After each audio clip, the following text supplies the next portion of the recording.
এই 17 রমজানে বদরের জিহাদ হয়েছিল। মুসলমানের সংখ্যা মাত্র 313 জন, কাফেরের সংখ্যা 1000। 313 জনের মধ্যে অনেকের অস্ত্র ছিল না, মাত্র 2টা ঘোড়া, চিন্তা করতে পারছেন।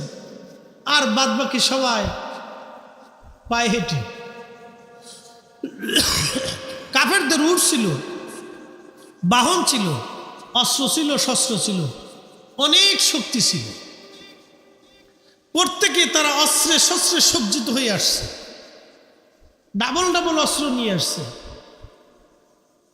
তারা দেহের এই বর্ম, লোহার বর্ম পোশাক পরে আসছে, যাতে আঘাত করলে সহজে বিধে না যায়। মুসলমানদের কিছু নেই, শুধু একটা দিক আছে, ইমানি জোর। একসাথে বলবেন আল্লাহু আকবার।